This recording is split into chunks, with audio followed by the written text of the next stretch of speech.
Previously, on All That Glitters. But you just said you killed Gatsby. I didn't mean it literally. George came over here in the afternoon. He asked whose car I had been driving, and I pointed him in the right direction. Tom, Gatsby wasn't driving. Daisy is the one that killed Myrtle. Oh my God, she said, I didn't mean it. It just happened so fast. You thought she meant the affair. We quickly dialed the number to reach Daisy's parents. Well, at least we know where she is if we want to talk to her. They did invite me down. Hello, Nick. Daisy. You say it was her choice to marry Tom. Well, yes, it was. She was in love with someone else. Nonsense. She was mad about Tom. I'm sorry, ma'am. She begged me not to tell you. She said she'd rather be poor than unhappy.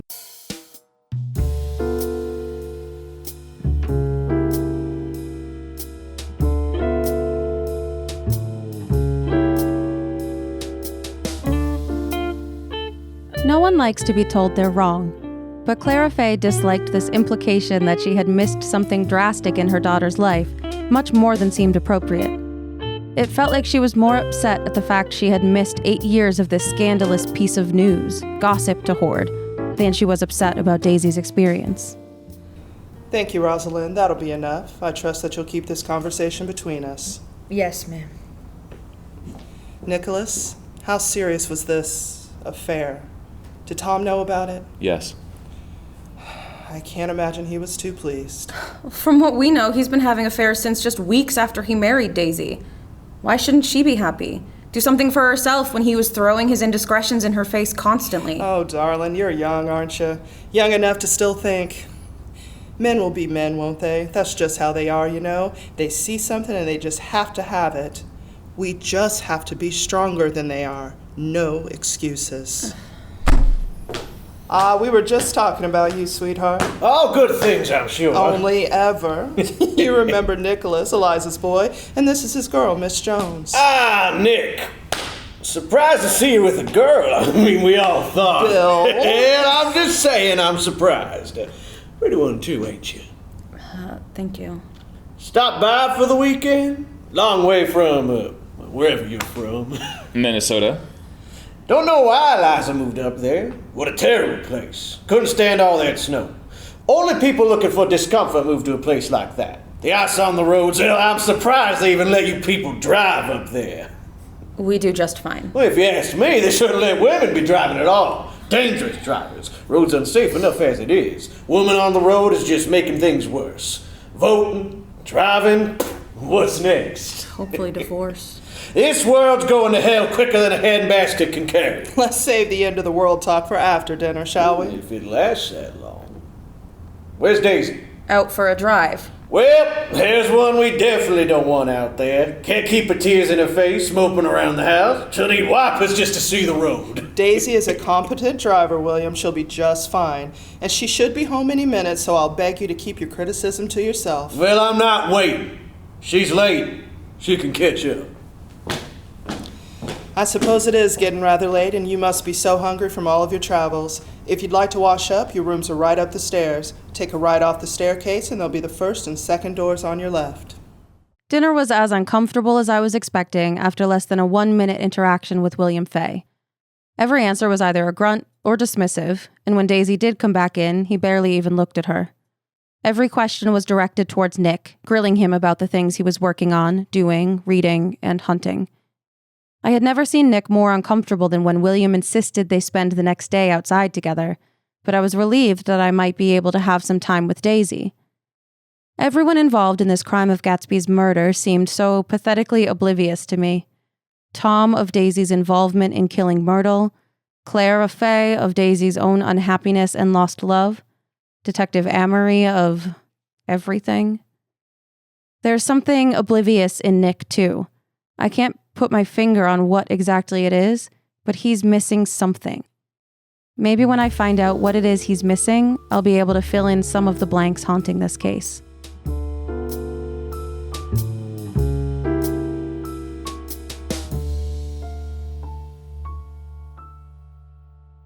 The next morning, I had my chance alone with Daisy, while William forced Nick to the lodge and Clara left for bridge. Thank you so much for sitting and talking with me, Daisy. I'm excited to get to know you a little better. Nick has told me so much. I can't imagine he shined the brightest light on me. Well, the light is pretty bright, but I'll be honest, it's not the rosiest. I don't blame him. How is he? He's alright. He's still very upset. About Jay. About Jay. Anyone would be. And you? Well, I suppose I should be. But I don't really feel anything anymore. Since he was killed? Since Myrtle.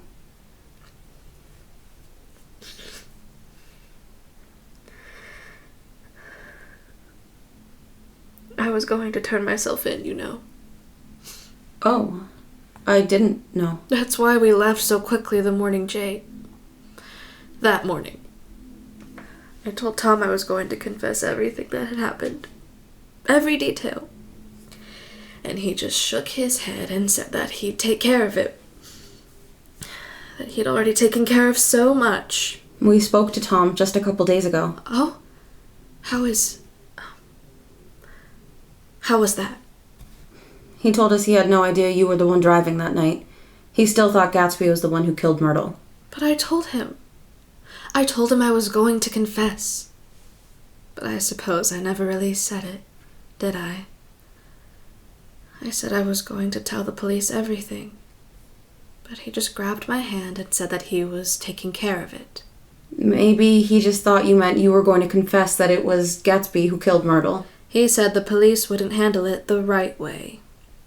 I just thought he knew it was me. He thought they wouldn't treat me right. But he was so out of sorts that whole day. He went through fits of wild anger and then moments where I thought he might cry. Can you picture it? Tom crying. You know, I think I can, actually. Well, he was in love with her, wasn't he? The woman I killed? He had a whole life with her in New York City. Did Nick tell you? He did. He never bought me a dog. The summer after we got married, I said, Tom, I want a dog. I want one of the fluffiest, whitest dogs in New York. And he said no. That he wouldn't know what to do with a dog around the house. He had hunting dogs, of course, but never as a real pet. Do you have a dog? My family does, yeah. I've always wanted a dog. He bought her a dog. He loved her more than he loved me. I'm glad she's dead. Daisy. I am. I'm glad she's dead, but I'm not glad it was... I see her every night. Every time I close my eyes, I feel the bump, and I watch her body fly. Why didn't you stop? There was a car coming. I saw her running and I swerved, but then there was a car coming so fast, and for a moment... Do you know what I thought? What? I thought, this is it. I'm glad to die with Jay next to me. I had already decided I wouldn't leave Tom for him. I couldn't leave Tom for him. But if we had died together, it was all out of my hands. And then what happened? I got scared. I swerved us away from the other car and Jay wanted to stop. He grabbed the wheel, but I knew she was dead, and there was nothing we could do. If you had stopped, maybe George wouldn't have thought it was Jay who killed her. Maybe he would still be alive. Tom said he would take care of it. I was going to tell him everything. But you didn't. No, I didn't. When we got called in to talk to the police, I wanted to tell them then too. I wanted to tell them everything, but Tom, he wouldn't let me say a word. I know. I listened to the tapes. Why? Daisy, do you really think George Wilson killed Jay? Well, I imagine a man will do nearly anything if he feels it's right. And I didn't know a thing about him. Something isn't right, though. Nick found something, a piece of evidence that says maybe George wasn't the only person at Gatsby's house that day. That maybe there was someone else there, too, who killed them both. So I've been investigating, and I found some other things, too. Some other things that just don't add up to this being as clear as everyone thought. Oh. We don't know yet, but that's why we went to your house. I heard those tapes, and I knew there was something you were keeping from the detective, or something that Tom wasn't letting you say. But Then it was all settled, wasn't it? You might have thought he was trying to stop you from confessing, but he didn't know. Maybe it was just that he was trying to keep his affair with Myrtle quiet. What was an affair to him? He had been seeing other women since our honeymoon. I had heard that. It doesn't seem very fair, does it? That he can run off with whoever he pleases, but I couldn't have just one.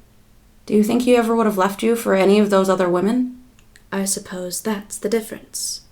Still, to your point, it doesn't seem fair. No. I'm sorry for what you've gone through with him.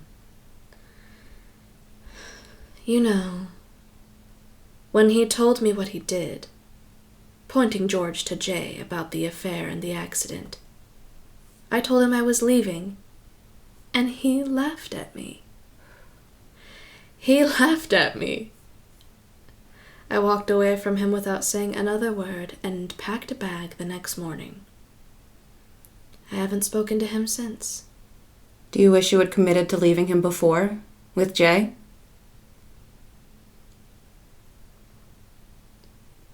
No.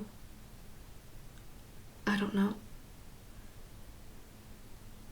Yes. I'm sorry.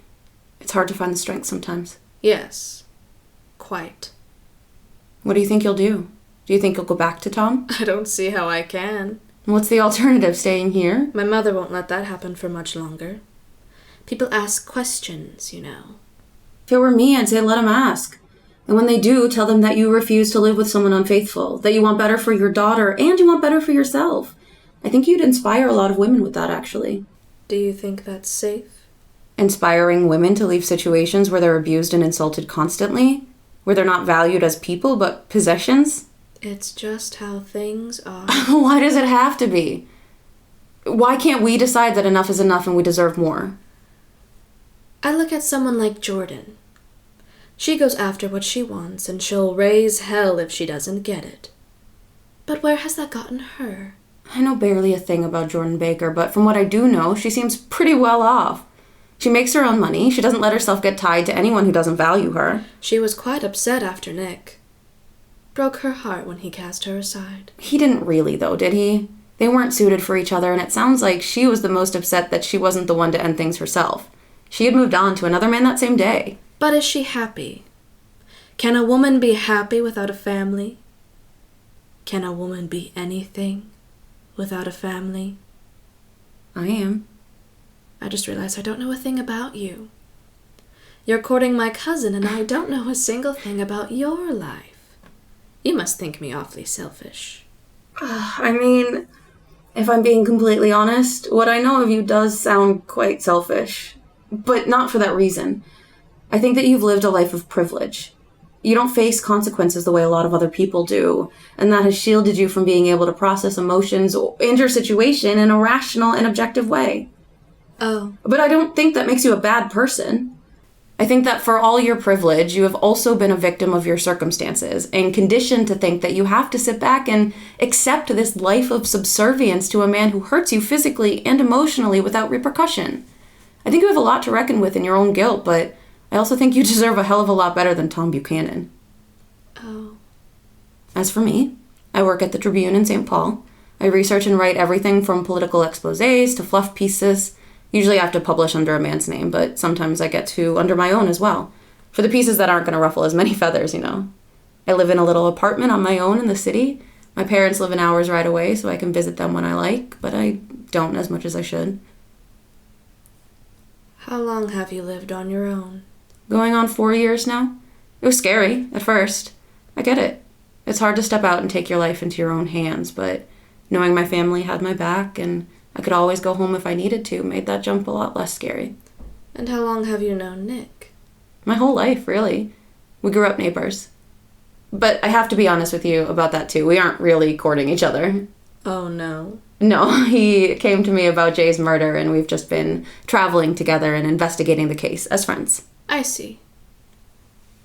Do you think he's happy? No. I don't think he is. I think one day he might be able to be, but everything will have to fall into the right place for him. I hope it does. I hope it does too. And maybe it'll start to if we can solve this. Do you have any idea of anyone besides Tom that would want to hurt Jay? I imagine quite a lot of people. At the parties he threw, did you ever hear of anyone... Did he ever tell you about anyone who wanted to hurt him or that he was trying to avoid? No. What, if I may ask, did the two of you talk about? Anything that might give us some clues? We talked about where we'd run away to. We were going to start in Paris. I had been to Paris with Tom. But Jay said you'd never seen Paris until you've seen it in love. That was the first time I really started to question whether I ever loved Tom. I thought I had learned to. When I walked down the aisle, every step pushed Jay further and further from my mind until it was only Tom that I saw in front of me. When I found out about the first girl, well, I'm sure she wasn't the first, but she was the first I knew of. They were in the paper together. A whole news story because he had crashed his car while she was in it. That was the first time in weeks that I had thought about Jay. I wondered if he would ever leave me alone in our honeymoon hotel room to run off with a chambermaid. I don't think he would have. From what I've heard about him, he doesn't seem the type. He was so different from any man I've ever known. We were going to start in Paris, and then to the Italian countryside. He said that all the big cities in Italy were for angry tourists, but the little towns were the most beautiful places in the world. We would rent an Italian villa and spend our days drinking wine and watching the olives grow. Once we were fat on bread, we would come back to the States and build a life somewhere new. Would you have brought Pammy with you? Huh? In these visions, was it just you and Jay, or did you think at all about your daughter? No. I suppose she wasn't there. I guess after all, I really didn't think I would actually do it. But Jay really did. He believed it when you made these plans. They were so real for him. Yes, I think they were. If you can think of anything else, anyone else that might have been upset with him, upset enough to kill him and another man, will you give me a call? Anything. Are you leaving so soon? I think we'll be on our way tomorrow. See what else we can learn from the city. Good luck. I think you should, for what it's worth. Should what? Leave him. Leave Tom. Oh. Show your daughter you're not afraid to fight for your happiness and hers. What if I am? Afraid? Mm-hmm. Fake it until you aren't anymore. Is that what you've done? Every day. Are you still afraid? Yes. But at least I'm not a coward. I see. I hope you and Nick come back to visit if I'm still here next time you're traveling. And I hope you can remember me fondly. It was so sad to me how badly she wanted to think of herself as a decent person when she knew she wasn't. Everything about her guilt showed through in how it might affect the way I or Nick or anyone else perceived her, not really about the internal struggles she needed to address. I couldn't hate her, but I couldn't like her either. Nick, of course, was mostly concerned that William was going to force him out into the fields for another day. He wasn't a very good shot, and he told me that William hit every single bird directly in the eye while it was flying in the air.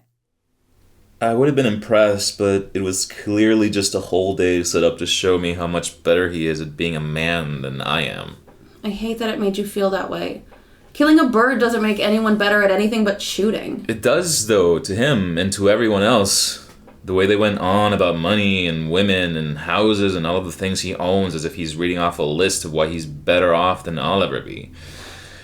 I don't know why I let it get to me. I know he's terrible. Do you want all that? The money and the houses and women and guns? I mean, yes, I guess. Most of it, at least. I don't know. I don't know if I ever could, but it would be nice, wouldn't it? Settle down and feel at home somewhere? I think it's only nice if it's right. And I'm willing to wait for that. I know. And it's even harder for women to wait, so what have I got to lose by being patient alongside you? Nothing but time. And I definitely have enough of that on my hands these days. We left early the next morning, trying to sneak out before breakfast, but being stopped by Clara, who never seemed to sleep. She loaded us up with baked foods from the kitchen, a hint of sadness in her eyes that she'd once again be on her own to deal with her daughter, with the version of herself that was strong enough to leave, if even for just a short time. As soon as we had said a series of goodbyes and got to the car, William came around from the side of the house, stopping us in our tracks, his large, muscular body barring the driver's side door from Nick getting in. I strained to hear what he whispered in Nick's ear, but couldn't make it out, just watched Nick sink into himself as William clapped him on the shoulder too hard before stomping back into the yard where he had come from. What was that? He said to leave it alone. Leave what alone? I'm certain he means the case, the murder, but I didn't tell him about it. Did you? I only mentioned it to Daisy. Well, either she went to him... I doubt it. He hasn't said a word to her since we've been here. I can't imagine she'd be in a rush to share with him. Well, either she did or someone overheard you talking. What did he say exactly? He said, leave it alone, Nick, and call off your dog from the hunt. Some things are better left to stay dead and buried.